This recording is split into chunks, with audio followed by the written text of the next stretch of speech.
शिव जी कहते हैं डरो मत, डराओ मत, अभय मुद्रा दिखाते हैं, अहिंसा की बात करते हैं, त्रिशूल को जमीन में गाड़ देते हैं। और जो लोग अपने आप को हिंदू कहते हैं वो 24 घंटा हिंसा हिंसा हिंसा, नफरत नफरत नफरत, असत्य सत्य असत्य।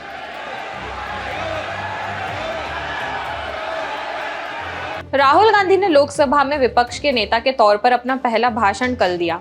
इस भाषण में राहुल बेहद आक्रामक अंदाज में नजर आए और बीजेपी और प्रधानमंत्री नरेंद्र मोदी पर एक के बाद एक हमले किए। इस दौरान राहुल गांधी एक अनचाहे विवाद में घिरते नजर आ रहे हैं, जब उन्होंने कहा कि जो लोग अपने आप को हिंदू कहते हैं वो 24 घंटे हिंसा हिंसा नफरत नफरत करते हैं। राहुल का ये कहना था और खुद पीएम मोदी ने राहुल के बयान पर हस्तक्षेप कर कहा कि ये करोड़ों हिंदुओं का अपमान है और यह स्वीकार नहीं है। आज की रिपोर्ट में हम बात करेंगे कि कल राहुल ने जो संसद में बयान दिया है उसके बाद बीजेपी की क्या प्रतिक्रिया होने वाली है, और आज जब पीएम मोदी संसद में जवाब देंगे उस समय किन मुद्दों पर कांग्रेस पर हमला कर सकते हैं। नमस्कार, मैं यशस्वी जोशी स्वागत करती हूं आपका यूबीई न्यूज में, जहां हम न सिर्फ खबरें लाते हैं बल्कि उसका बारीक और सटीक विश्लेषण भी करते हैं। 1 जुलाई को राहुल गांधी ने बतौर नेता विपक्ष अपना पहला भाषण दिया। राहुल गांधी ने भाजपा पर निशाना साधते हुए कहा कि जो लोग अपने आप को हिंदू कहते हैं वह 24 घंटे हिंसा, नफरत और झूठ बोलते रहते हैं। ये हिंदू हैं ही नहीं।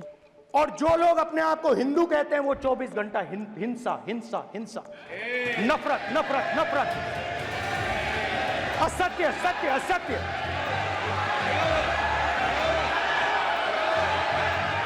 हिंदू धर्म में साफ लिखा है कि सच के साथ खड़ा होना चाहिए और सच से कभी पीछे नहीं हटना चाहिए, अहिंसा फैलानी चाहिए।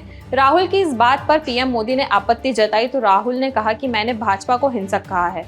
नरेंद्र मोदी पूरा हिंदू समाज नहीं है, भाजपा पूरा हिंदू समाज नहीं है, आरएसएस पूरा हिंदू समाज नहीं है। संसद सत्र के दौरान कांग्रेस सांसद राहुल गांधी की ओर से दिए गए बयान पर सियासी घमासान मचा हुआ है। दरअसल उन्होंने कहा कि जो लोग खुद को हिंदू कहते हैं वे केवल हिंसा, नफरत और असत्य की बात करते हैं। आप हिंदू नहीं हैं। इसके साथ ही उन्होंने कहा कि स्पीकर साहब पीएम मोदी के सामने झुक जाते हैं। राहुल गांधी के बयान पर एनडीए के कई नेताओं ने पलटवार किया है। भाजपा प्रवक्ता शहजाद पूनावाला, भाजपा विधायक रामेश्वर शर्मा और लोजपा रामविलास के अध्यक्ष चिराग पासवान की प्रतिक्रिया सामने आई है। सबने एक सुर में राहुल गांधी के हिंदू हिंसा वाले बयान की आलोचना की। सदन में अमित शाह ने राहुल से माफी मांगने की गुजारिश की।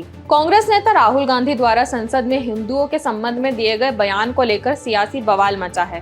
बीजेपी लगातार उन्हें इस बयान पर घेर रही है। बीजेपी के राष्ट्रीय अध्यक्ष और केंद्रीय मंत्री जेपी नड्डा ने अपने सोशल मीडिया एक्स हैंडल पर कई पोस्ट किए, जिसमें उन्होंने राहुल के बयानों की आलोचना कर उनसे माफी की मांग की है। जेपी नड्डा ने अपने पोस्ट में कहा कि फर्स्ट डे फर्स्ट शो, मतलब पहला दिन लेकिन सबसे खराब प्रदर्शन, झूठ और हिंदू नफरत माने तो संसद में राहुल गांधी जी तीसरी बार असफल एलओपी गलत बयानी करने में माहिर हैं।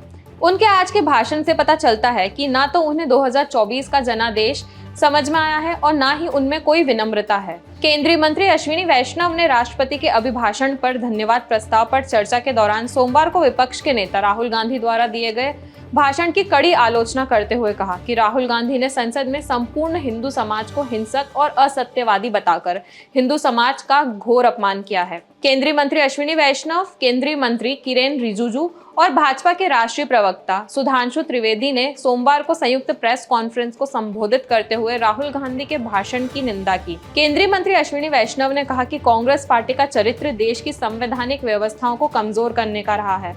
वहीं किरण रिजिजू ने कहा कि संसद किसी नेता या परिवार से नहीं बल्कि नियम और व्यवहार से चलता है। राहुल गांधी ने संसदीय लोकतंत्र के स्तर को पूरी तरह गिरा दिया। वहीं प्रधानमंत्री नरेंद्र मोदी मंगलवार शाम राष्ट्रपति के अभिभाषण से संबंधित धन्यवाद प्रस्ताव पर चर्चा का जवाब दे सकते हैं।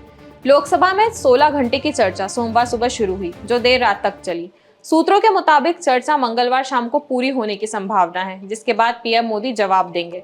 नीट परीक्षा पेपर लीक के मुद्दे पर विपक्ष के हंगामे के कारण शुक्रवार को धन्यवाद प्रस्ताव पर चर्चा शुरू नहीं हो सकी थी। पीएम मोदी मंगलवार को राष्ट्रीय जनतांत्रिक गठबंधन यानी एनडीए संसदीय दल की बैठक को संबोधित करेंगे। तीसरी बार प्रधानमंत्री बनने के बाद मोदी संसद में पहले सत्र के दौरान सत्तारूढ़ दल के सांसदों को पहली बार संबोधित करेंगे। आधिकारिक सूत्रों ने बताया कि भाजपा और उसके सहयोगी दलों के सभी सांसदों को मंगलवार की बैठक के बारे में सूचित कर दिया गया है। उन्हें बैठक में शामिल होने के लिए कहा गया है। ये बैठक इसलिए भी अहम है क्योंकि भाजपा को 2014 के बाद पहली बार हाल ही में हुए चुनावों में लोकसभा में बहुमत नहीं मिला है।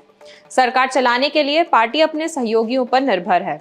आपको बता दें कि राहुल के बयान के बाद से बजरंग दल और विश्व हिंदू परिषद के कार्यकर्ता लगातार राहुल गांधी के खिलाफ आक्रामक तेवर अपना चुकी है और कांग्रेस के अहमदाबाद दफ्तर पर पोस्टर लगाए।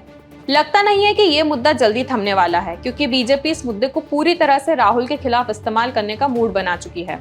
तो यह थी हमारी आज की खास रिपोर्ट और आपको यह कैसी लगी अपने विचार हमसे जरूर साझा करें। वीडियो पसंद आए तो इसे लाइक और शेयर करें, साथ ही चैनल को सब्सक्राइब जरूर करें। यूबी न्यूज आपके लिए लाता रहेगा देश विदेश से जुड़ी ऐसी ही खबरें। तब तक के लिए धन्यवाद।